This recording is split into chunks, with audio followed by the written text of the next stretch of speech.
राजा जनक, सीता मैया, कविराज विद्यापति के ई पावन मिथिला भूमि के नमन करे छी।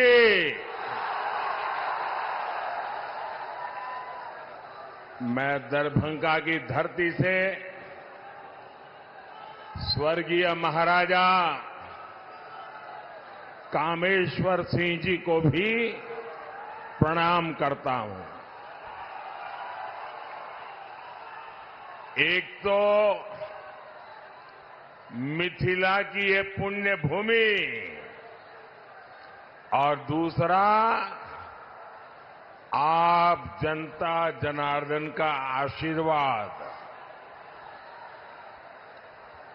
इससे बड़ा जीवन का सौभाग्य क्या हो सकता है।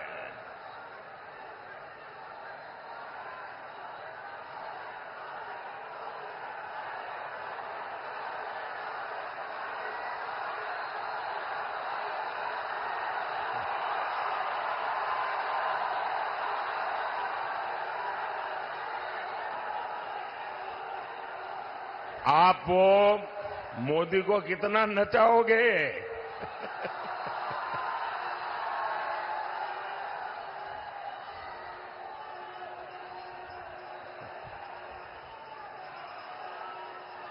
वो एसपीजी वालों को कहिए वो मोदी को कब्जा कर ले।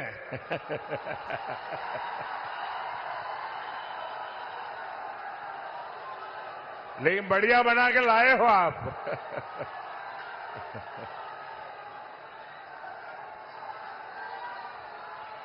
आपका बहुत बहुत धन्यवाद जी। बोलिए भारत माता की, भारत माता की। ये एसपीजी वालों को दे दीजिए। हाँ,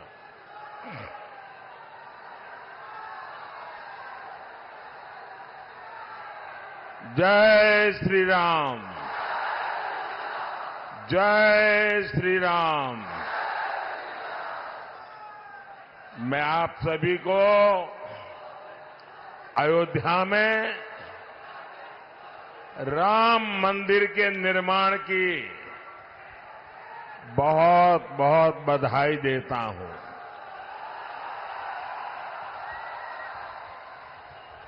पांच सौ वर्षों के बाद हमारा इंतजार समाप्त हुआ। 500 साल तक ये हमारे पूर्वज संघर्ष करते रहे, बलिदान देते रहे और कभी भी निराश नहीं हुए। हमारे पूर्वजों को पता था कभी न कोई बेटा पैदा होगा, कभी तो कोई बेटा पैदा होगा जो 500 साल के इंतजार को परिपूर्ण करके भगवान राम मंदिर। और साथियों, इंतजार सिर्फ राम जी का ही थोड़ा था, सीता मैया का भी तो था और हमारे मिथिला के भी तो था। हम अपने जीवन काल में ये शुभ समय देख रहे हैं। ये विश्वकर्मा भक्त आप नीचे रखो, पीछे लोग देख नहीं पाते। मैंने आपको देख लिया, सुखी रहो।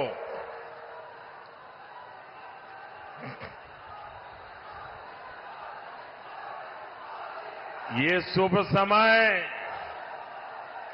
ये हमारे लिए बहुत बड़ी बात है।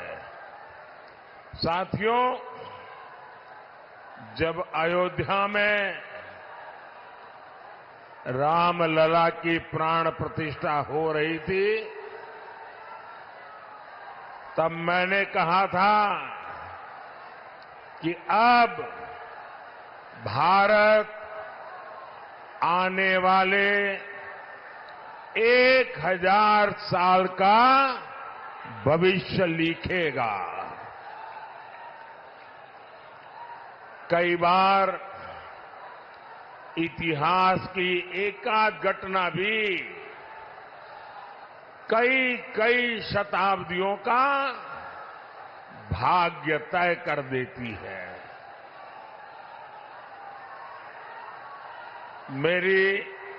मेरी आप सबसे प्रार्थना है, देखिए जगह छोटी पड़ गई है, मैं जानता हूं आपको तकलीफ हो रही है, हो सकता है आप मुझे देख ना पाते हो, लेकिन उसके लिए हमें क्षमा करें। आराम से जहां है वहां खड़े रह करके मुझे सुनिए, और अगर आवाज कम करेंगे तो मुझे बोलने की सुविधा बढ़ेगी। तो आपके आशीर्वाद है, मैं बोलना शुरू करूं, आप शांति रखोगे? आप इतने अच्छे लोग हैं। आज से 1000 साल पहले जब पश्चिम से भारत पर हमले होने शुरू हुए थे, तब किसी ने नहीं सोचा था कि भारत 1000 साल की गुलामी में गिर जाएगा।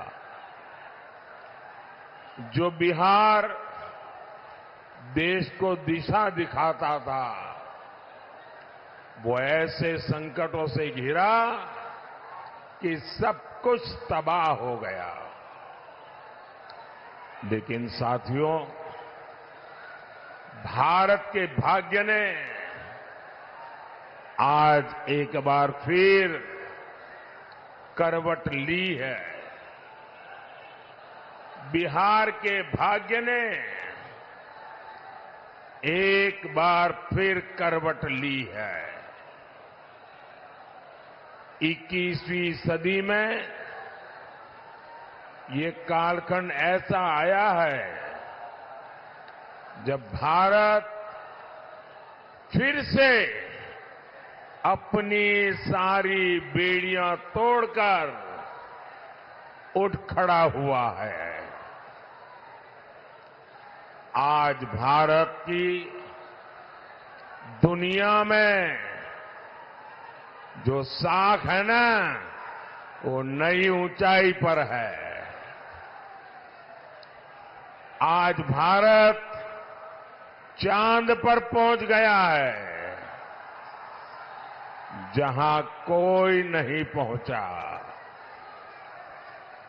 10 साल पहले हम दुनिया की 11वें नंबर की अर्थव्यवस्था थे।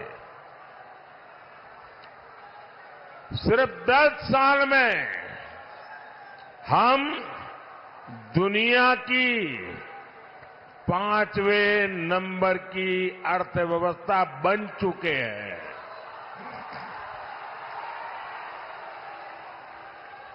आपको कोरोना का समय याद होगा। 100 साल का इतना बड़ा संकट आया था। पूरी दुनिया सोचती थी भारत तो गया, भारत तो बर्बाद हो जाएगा, दुनिया भी बर्बाद करेगा। सब सोच रहे थे कि अब क्या होगा, लेकिन उस समय भारत ने दिखाया कि भारत का सामर्थ्य क्या होता है। भारत उस संकट से निकला, दुनिया को भी राह दिखाई, लेकिन साथियों, उस इतने बड़े संकट में बिहार के लोगों के साथ कांग्रेस और इंडी गठबंधन वालों ने जो किया वो मैं कभी नहीं भूल सकता।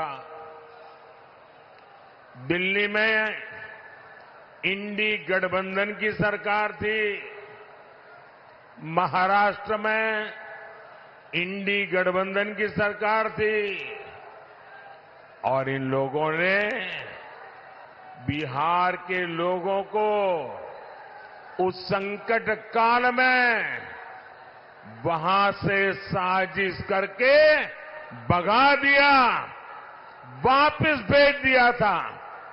मेरे बिहार के नौजवानों को, मेरे बिहार की बेटियों को दिल्ली से इंडी गठबंधन की सरकार वालों ने भगाया था। महाराष्ट्र से इंडी गठबंधन वालों ने सरकार ने भगाया था। मैं जरा बिहार के नौजवानों को पूछना चाहता हूं, जिन्होंने आपके साथ ये जुल्म किया, क्या उन्हें माफ करेंगे? क्या इस चुनाव में हिसाब चुकता करेंगे कि नहीं करेंगे?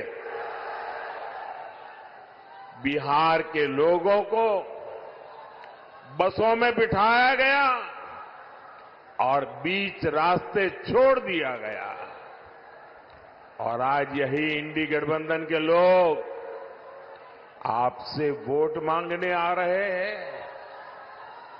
क्या आप इंडी गठबंधन का इतना बड़ा गुनाह माफ करेंगे क्या?